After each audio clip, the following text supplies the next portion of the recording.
Last class में हमने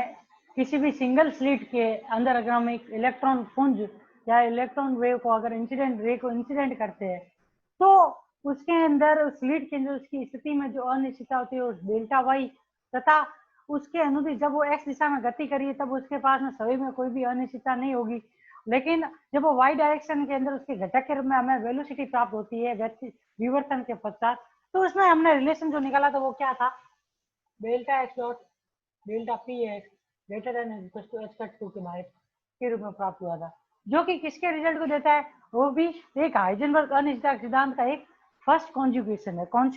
है। अब देखिए इसी तरीके से हमें क्या करना है, लास्ट क्लास में मैंने बता तो दिया था कि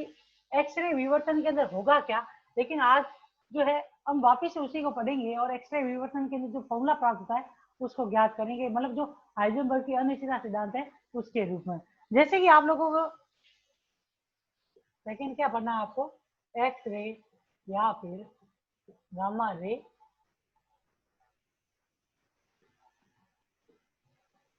सूक्ष्मदर्शी से क्या करना,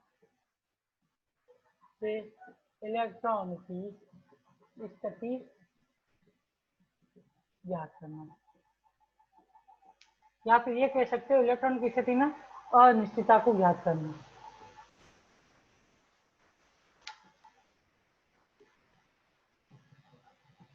अब आप लोगों को इसके अंदर कुछ भी नहीं है, नॉर्मली आप लोगों को ध्यान रखना है कि ये जो सिद्धांत था वो किसने दिया था, बोर ने दिया था, जिसका उसने किस लिए उपयोग किया था, जिसमें उसने सूक्ष्मदर्शी की सहायता से किस क्या ज्ञात करने के लिए, सूक्ष्मदर्शी की सहायता से इलेक्ट्रॉन की स्थिति को क्या करने के लिए, स्थिति को सटीकता से या फिर आप ये कह सकते हो एक्यूरेसी के साथ मापन करने के लिए किया था। मतलब कोई भी इलेक्ट्रॉन है उसकी क्या स्थिति है या जिसके ऊपर अगर हम कोई भी एक्सरे या गामा रे इंसिडेंट करते हैं तो उस कंडीशन में सूक्ष्मदर्शी की सहायता से इलेक्ट्रॉन की किसी भी जगह कोई भी एटम है उसमें इलेक्ट्रॉन की एकदम सटीक स्थिति या फिर एक्यूरेट वो किस पोजीशन के ऊपर स्थित है, किस जगह पर है, वो ज्ञात करने के लिए किसका उपयोग किया जाता है, एक्सरे या फिर गामा रे सूक्ष्मदर्शी का उपयोग किया जाता है, जिसके अंदर जिसमें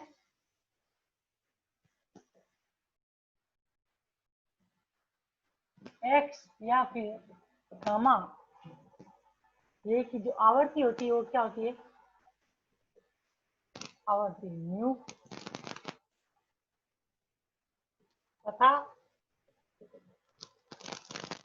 तरंगदैर्घ्य क्या होता है इसमें, तरंगदैर्घ्य लैम्बडा है तो गामा। दूसरी चीज ये आप लोगों को ध्यान रखना है कि अगर आवर्ती म्यू तथा तरंगदैर्घ्य लैम्बडा है, और दूसरी चीज ये आपको ध्यान होनी चाहिए कि जो गामा रे या एक्स रे होती है उनकी वेवलेंथ बहुत कम होती है, वेवलेंथ कम होने के कारण इनकी आवर्ती बहुत अधिक होती है, आवर्ती अधिक है तो इसका मतलब इनके अंदर एक्सरे या गामा रे जितनी भी वेव्स है उनके अंदर सब क्या होते हैं, फोटोन के रूप में उसके अंदर ऊर्जा होती है, फोटोन के टुकड़ों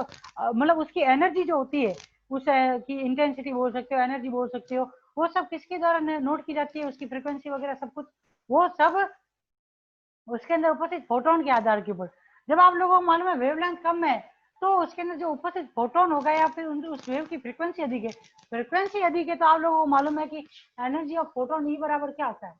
एच म्यू होता है। तो एनर्जी अधिक होगी तो इस वजह से आप लोगों को ये ध्यान रखना है कि जो एक्स रे या गामा रे जो होता है उनकी भेदन क्षमता बहुत अधिक होती है, मतलब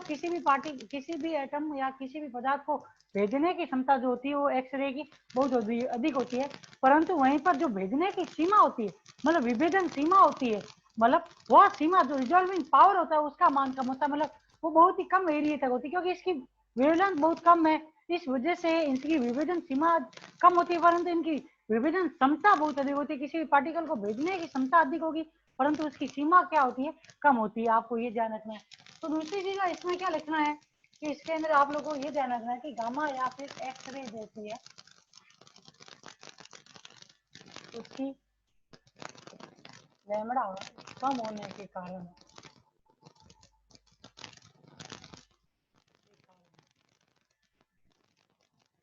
की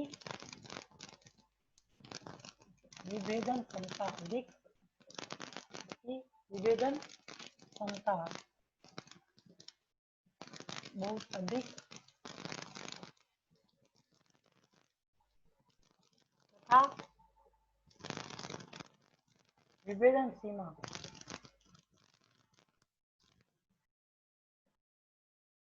अत्यल्प होती है।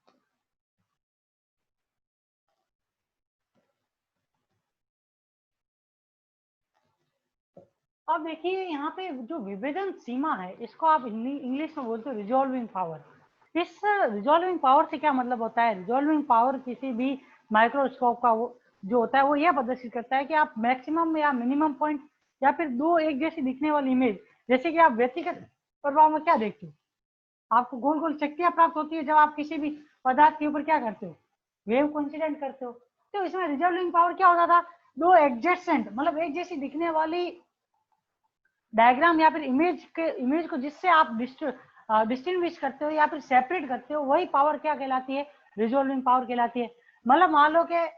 या तो फिर आप यहाँ से यहाँ तक की दूरी, मतलब इन दोनों के बीच की दूरी बोलो या इन दोनों को अलग करने वाली जो दूरी होती है वही क्या कहलाती है, रिजॉल्विंग पावर कहलाती है। या फिर आप ये कह सकते हो कि जो आपको इस रूप में तो आप लोगों को ये ध्यान रखना कि जो एडजेसेंट एक जैसी दिखने वाली इमेज है उनको अलग कर जिस सीमा के द्वारा जिसके द्वारा किया जाता है उसी को क्या बोलते हो, रिजॉल्विंग पावर बोलते हो। या फिर अगर आप इसको इस तरीके से प्रदर्शित करो तो इसमें क्या है, सभी के सभी एडजेसेंट है, एक जैसी दिख रही है, क्योंकि इसमें भी क्या है, maximum minima maximum minima maximum minima. तो इसमें क्या होता है कि जो ये मैक्सिमम पॉइंट और ये मिनिमम पॉइंट जो होता है उसको जिसके द्वारा दूर किया जाता है, मैं या फिर आप ये कह सकते हो जैसे कि ये एक दो एक जैसे दिखने वाले पॉइंट है, मिनिमम पॉइंट ये भी मिनिमम पॉइंट, ये मैक्सिमम पॉइंट ये मैक्सिमम पॉइंट, जिन इन दोनों पॉइंटों को जिस दूरी से अलग किया जाता है या जिससे इन दोनों को सेपरेट किया जा रहा है इन दो पॉइंटों को, वह जो दूरी होती है या फिर ये जो लिमिट होती है इसी को क्या बोलते हो, रिजॉल्विंग पावर बोलते हो। अब देखो इसका कैसे यूज होगा वो आपको अभी पता चल जाएगा, क्योंकि आप लोगों को मालूम है जब भी आप एक्स रे को क्या करोगे, इस प्रयोग के अंदर क्या किया जाता है, किसी भी परमाणु के अंदर उपस्थित इलेक्ट्रॉन के ऊपर क्या किया जाता है, एक्स या फिर गामा रे को इंसिडेंट किया जाता है। जब एक्सरे या गामा रे को इंसिडेंट करते हैं तो इंसिडेंट करने के पश्चात जब ये इलेक्ट्रॉन के ऊपर इंसिडेंट होती है तो ये अपनी इलेक्ट्रॉन को एनर्जी देती है, क्योंकि फोटोन के रूप में ये अपनी एनर्जी को इलेक्ट्रॉन को प्रदान करेगी। तो उस कंडीशन के अंदर अगर हमें किसी भी एटॉम के अंदर सूक्ष्मदर्शी की सहायता से इलेक्ट्रॉन की स्थिति ज्ञात करनी है एटॉम के अंदर, तो उस कंडीशन में क्या होना चाहिए, जैसे कि आप डायग्राम देखो इसका, ये प्रयोग था उसमें क्या होना चाहिए जिसकी वजह से हमें इलेक्ट्रॉन की स्थिति प्राप्त होगी, वो डायग्राम से आपको पता चलेगा।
अब देखिए इस प्रयोग में क्या किया गया, इस प्रयोग में एक एटॉम है, उस एटॉम के ऊपर क्या किया जाता है, एक्सरे या गामा रे को इंसिडेंट किया जाता है। जब हम एक्सरे और गामा रे को इंसिडेंट करते हैं तो ये अपनी कुछ एनर्जी इलेक्ट्रॉन को देके उसको क्या कर लेती है, रिकॉइल कर लेती है, मतलब प्रतिशिफ्ट करती है, उसको एनर्जी देगी। तो ये मुक्त बंधित अवस्था में इलेक्ट्रॉन क्या होगा, एनर्जी प्राप्त करने के बाद में फ्री कंडीशन के अंदर या फिर एनर्जी गेन करके अपनी स्थिर अवस्था से किस अवस्था में आता है, गतिशील अवस्था में आ जाता है, जिस वजह से इसको कैसा कहते हैं, रिकॉइल इलेक्ट्रॉन बोलते हैं। अब उस कंडीशन में बोर्ड ने कहा कि अगर हम किसी भी एक्सरे या गामा रे को किसी भी इलेक्ट्रॉन एटम के अंदर उपस्थित रेस्ट कंडीशन में उपस्थित इलेक्ट्रॉन को इंसुलेट करते हैं, तो उस इलेक्ट्रॉन की अगर हमें स्थिति ज्ञात करनी है सूक्ष्मदर्शी के अंदर, तो हम कैसे प्राप्त कर सकते हैं। उसमें जो बोर्ड था उसने ये कहा कि अगर हमें किसी भी इलेक्ट्रॉन की स्थिति को ज्ञात करना है, तो उस कंडीशन में जब इसके ऊपर आपतित एक्सरे आप एक्सरे को आपतित करते हैं, तो वापस आप देख रहे हो कि जब इसके ऊपर एक्सरे आपतित करे तो ये इलेक्ट्रॉन को रिकॉइल कर रही है। तो मतलब ये प्रयोग कैसा हो रहा है, लगभग ये कॉम्पटन प्रभाव के जैसा है, कॉम्पटन के प्रकीर्णन प्रभाव के जैसा है। तो उस कंडीशन में क्या होता है, जब ये कॉम्पटन के प्रकीर्णन के जैसा है, तो उस कंडीशन में जो बोर्ड था उसने कहा कि जब एक्सरे को इसके ऊपर इंसिडेंट करेंगे, इलेक्ट्रॉन रिकॉइल अवस्था में आएगा, तो इलेक्ट्रॉन की स्थिति प्राप्त करनी है। तो उस कंडीशन में जो प्रकीर्णित फोटोन होते हैं वो किस एंगल के साथ में, 2 अल्फा एंगल के साथ में अगर सूक्ष्मदर्शी के ऊपर आप सूक्ष्मदर्शी के ऊपर इंसिडेंट होते हैं या फिर सूक्ष्मदर्शी के पास में जाते हैं, तो उस कंडीशन में सूक्ष्मदर्शी के ऊपर ये अगर 2 अल्फा कोण से प्राप्त होंगे, तो ही हम क्या कर सकते हैं, उस इलेक्ट्रॉन की स्थिति को पता कर सकते हैं, अदरवाइज कभी भी पता नहीं कर सकते। आपको इतना ध्यान रखना है कि जब एक्सरे इसके ऊपर इंसिडेंट होगी, तो प्रकीर्णित फोटोन जो है वो सूक्ष्मदर्शी के ऊपर किस एंगल से जाए, 2 अल्फा कोण से जाए, तो ही क्या हो सकता है। इस प्रयोग के द्वारा हम क्या कर सकते हैं, एक्सरे या गामा रे के द्वारा हम क्या कर सकते हैं, इस सूक्ष्मदर्शी की सहायता से इलेक्ट्रॉन की स्थिति को पता कर सकते हैं, अदरवाइज हम इसके अंदर इलेक्ट्रॉन की क्या स्थिति है उसको पता नहीं कर सकते।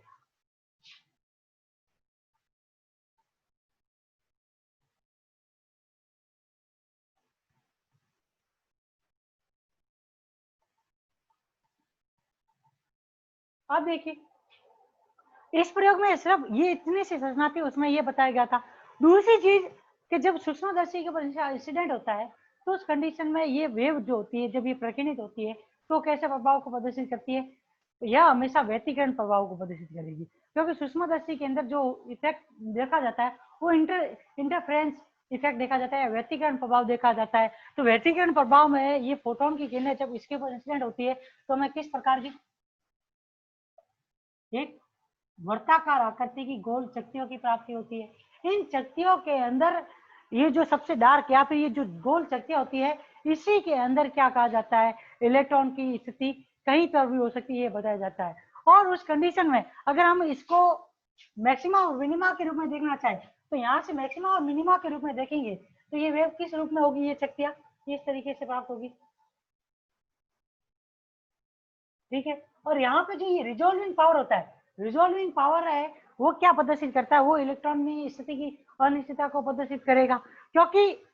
रिजोल्विंग पावर जो होगा वो क्या करेगा, दो एडजेसेंट एक जैसी दिखने वाली शक्तियों को क्या करता है, अलग अलग प्रदर्शित करेगा, या उनके बीच में क्या करेगा, एक लिमिट प्रदर्शित करता है। तो आप लोगों को ये ध्यान रखना कि जो इसके अंदर विभेदन सीमा होगी वही आपको किसके रूप में, इलेक्ट्रॉन की स्थिति के रूप में प्रदर्शित की जाएगी। तो यहाँ पे देखिए कि जो डेल्टा एक्स है वो क्या है, इस पूरी की लंबाई है, या फिर इस पूरे की यहाँ से लेके यहाँ तक तो जो पॉइंट है उसके बीच की दूरी है, मतलब दो एक जैसे दिखने वाले बिंदुओं के मध्य की दूरी है। आप देखो यहाँ पे भी और ये एक दोनों एक जैसे दो बिंदु है, तो यहाँ पे देखो कि इन दोनों को अलग किससे किया जा रहा है, डेल्टा एक्स, जो कि इसकी क्या कहलाएगी, रिजॉल्विंग पावर कहलाएगी। तो यहाँ पे देखो कि ये जो मैक्सिमम पॉइंट है और मिनिमम पॉइंट है उसके बीच की दूरी क्या हो जाएगी, डेल्टा एक्स बाई 2, यही इसका क्या कहलाता है, रिजॉल्विंग पावर। मतलब मैक्सिमा पॉइंट और मिनिमा पॉइंट के बीच की जो दूरी होगी उसी के बीच में हमें क्या करना पड़ेगा, इस इलेक्ट्रॉन की स्थिति को ज्ञात करना पड़ेगा। अब देखिए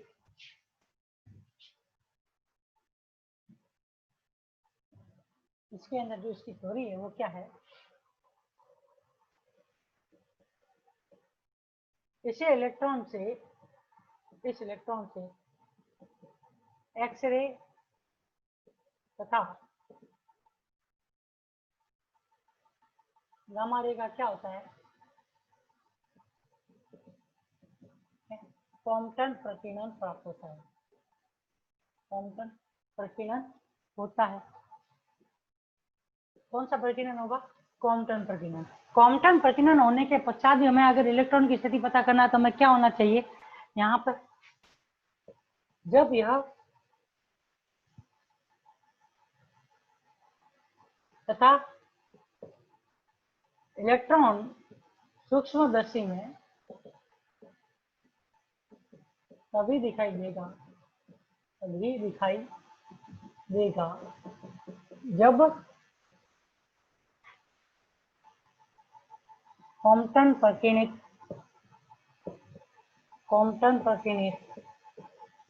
एक्सरे या फिर गामा रे जो है वो क्या हो जाए, एक्सरे तथा गामा रे किरणें 2 अल्फा कोण से क्या हो, सूक्ष्मदर्शी पे प्राप्त हो। सूक्ष्मदर्शी पर दर्शी में क्या करें,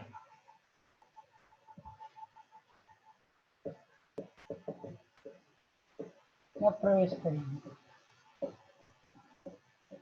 तो ही क्या हो सकता है, यहाँ से हम क्या कर सकते हैं, इलेक्ट्रॉन की स्थिति पता कर सकते हैं, या इलेक्ट्रॉन को कहाँ क्या कर सकते हैं, सूक्ष्मदर्शी के अंदर देख सकते हैं। अदरवाइज ये सूक्ष्मदर्शी के अंदर कभी भी नहीं दिखाई देगा, ये आप लोगों को इसमें ध्यान रखना है। ठीक है, दूसरी चीज इसमें जो है, ये यहाँ पे जो सूक्ष्मदर्शी है उसके द्वारा कौन सा है, व्यतिकरण प्रभाव दिखाया जाता है। यहाँ पे कौन सा है, व्यतिकरण प्रभाव दिखता है किसके अंदर,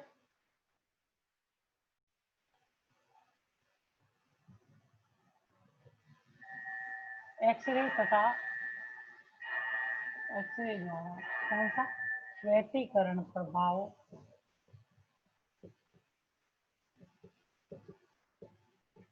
दर्शाया जाता है,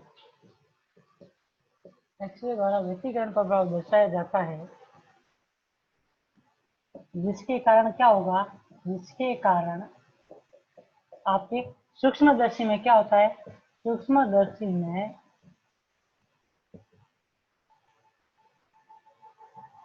एक चमकीली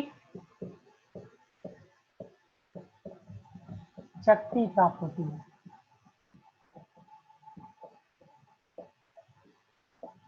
आपने न्यूटन रिंग के अंदर पढ़ा होगा इस चीज को। न्यूटन रिंग के अंदर आपको क्या होती है, वर्ताकार शक्तियां प्राप्त होती है, और उसके अंदर आप क्या करते हो, दो वर्ताकार शक्तियों के बीच की दूरी ज्ञात करते हो। वैसे आपने प्रयोग किया नहीं होगा, परंतु न्यूटन रिंग का एक एक्सपेरिमेंट जो है आपके शायद फर्स्ट ईयर के अंदर न्यूटन रिंग करके एक ऑप्टिक्स के अंदर टॉपिक होगा, उसके अंदर आप देखोगे तो जो वर्ताकार शक्तियां मिलती है उस प्रयोग के अंदर क्या किया जाता है, उन वर्ताकार शक्तियों के मध्य की दूरी को ज्ञात किया जाता है, या फिर उन शक्तियों को क्या किया जाता है, सेपरेट किया जाता है न्यूटन रिंग के द्वारा। या फिर आप ये कह सकते हो जो एडजेसेंट एक जैसी दिखने वाली शक्तियों की मध्य की दूरी को ज्ञात किया जाता है न्यूटन रिंग के प्रयोग के अंदर। तो उसी प्रकार से आप देखोगे जो सूक्ष्मदर्शी में क्या होती है, एक चमकीली शक्ति प्राप्त होती है जिसके चारों ओर क्या होती है,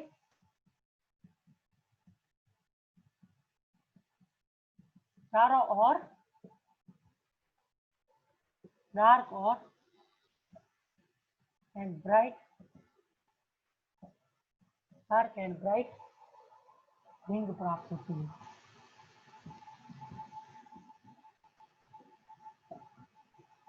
अब देखो जब ये प्रयोग किया जाता है तो उस कंडीशन में क्या होता है कि जो सूक्ष्मदर्शी होगा वो क्या करेगा, व्यतिकरण प्रभाव दिखाएगा। तो उसमें क्या होगा, एक काली चक्ति दिखाई देगी। इसी काली चक्ति के चारों ओर क्या होती है, वर्ताकार शक्तियां होती है इस तरीके की। अगर आपने एक्सपेरिमेंट नहीं देख किया है तो आप लोगों को नहीं मालूम होगा, बाकी इस तरीके की वर्ताकार शक्तियां क्या होती है, सूक्ष्मदर्शी के द्वारा व्यतिकरण प्रभाव में दर्शाई जाती है। और जो ये यहाँ पे ये सेंट्रल जो केंद्रीय शक्ति जो होती है, ये क्या है, केंद्रीय शक्ति। इसी में क्या होता है, इलेक्ट्रॉन क्या हो सकता है, कहीं पे भी स्थित हो सकता है। में क्या होता है, इलेक्ट्रॉन कहीं पर भी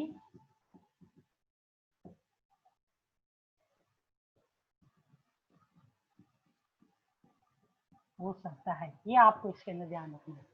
और इसके अंदर क्या होगा, इसके अंदर आप लोगों को ये ध्यान रखना है कि आप देखो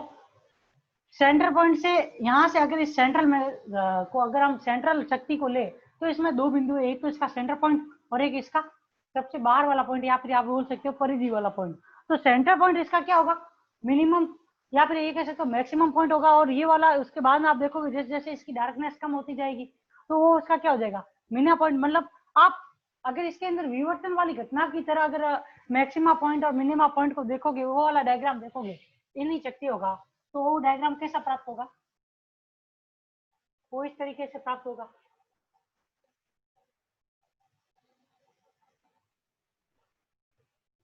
ठीक है। तो यहाँ पे इन दो पॉइंटों के मध्य की दूरी ये क्या होगी, यहाँ से यहाँ तक की डेल्टा एक्स बाई टू, यही क्या कहलाती है, इसका रिजॉल्विंग पावर। मतलब दो एडजेसेंट पॉइंटों को ये क्या कर रही है, पास वाले बिंदुओं को क्या कर रही है, एक जैसे दिखने वाले बिंदुओं को अलग कर रही है।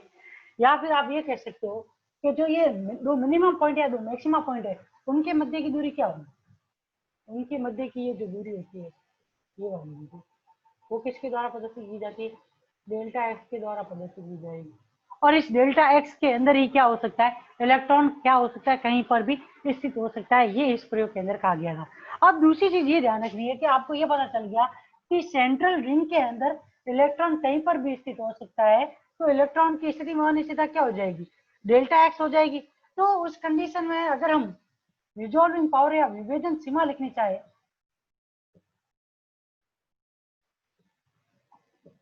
किसकी, सूक्ष्मदर्शी की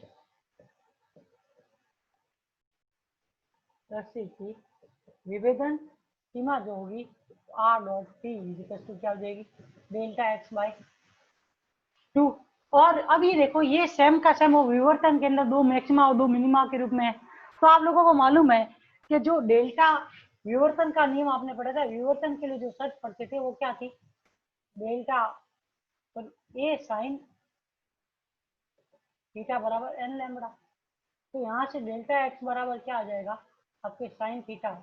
इजिकल टू लैम्बडा। तो डेल्टा एक्स बराबर क्या आ जाएगा, लैम्बडा अपॉन साइन थीटा। ठीक है, ये आ जाएगा। तो यहाँ पे आप देखो कि डेल्टा एक्स बराबर लैम्बडा अपॉन साइन थीटा, मतलब ये जो मैक्सिमा और मिनिमा है, या फिर आप दो मिनिमा पॉइंटों के मध्य की दूरी है, उसको किस रूप में लिख सकते हो, डेल्टा एक्स बराबर लैम्बडा अपॉन साइन थीटा के रूप में लिख सकते हो। परंतु आप यहाँ पे देखोगे, यहाँ पे जो आपने प्रयोग किया था उसमें प्रकीर्णन कौन कौन कितने किस रूप में ले रहे थे आप, अल्फा के रूप में ले रहे थे। तो यहाँ पे जो विभिन्न सीमा आर डॉट टी है वो डेल्टा एक्स अपॉन टू किसके बराबर आ जाएगा, लैम्बडा अपॉन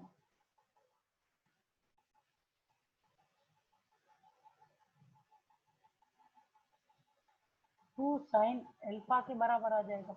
यहाँ से टू से टू गया तो डेल्टा एक्स बराबर क्या आ जाएगा, लैम्बडा अपॉन साइन अल्फा। ठीक है, दूसरी चीज जब आप प्रयोग कर रहे थे तो आपने देखा था कि इस तरीके से क्या हो रहा था, इंसिडेंट होने वाले फोटोन एक तो बिंदु ए के ऊपर, एक बिंदु बी के ऊपर जा रहे थे, बिंदु ओ से। ठीक है, ये लैम्बडा और ये भी लैम्बडा। तो अब अगर आप इसके ऊपर एक्स एक्स के अनुदिश आप क्या लगाना चाहो, सवेग सिलेक्शन का नियम लगाना चाहो, तो उस कंडीशन के अंदर सवेग सिलेक्शन के नियम से आपको क्या पता चलेगा, एक्स अक्ष के अनुदिश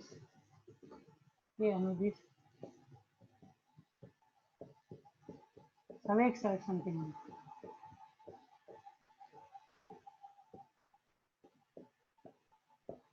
ये सेंटर पॉइंट है। इस सेंटर पॉइंट को अगर अक्षांश के रूप में विभाजित करोगे तो इधर वाला क्या हो जाएगा, माइनस के एक्स प्लस के एक्स। ठीक है, नीचे वाला माइनस के वाई, ऊपर वाला प्लस के वाई के रूप है। तो यहाँ से देखो, अगर आप सवेग के अंदर या सवेग के अंदर परिवर्तन देखना चाहते हो, या फिर ये कह सकते हो कि आप जो इसके अंदर एक्स अक्ष प्लस के एक्स और माइनस के एक्स, मतलब बिंदु ए और बिंदु बी के ऊपर अगर आप सवेग सिलेक्शन का नियम लगाओगे तो पी एक्स ए किस डायरेक्शन के अंदर, बिंदु, या फिर आप बोल सकते हो ओ ए के अनुदिश, ओ ए के अनुदिश इसका मान क्या हो जाएगा, एच अपॉन लैम्बडा। इंसिडेंट हो रहा है एक्स दिशा के अंदर, इसकी वेवलेंथ क्या थी, एच अपॉन लैम्बडा।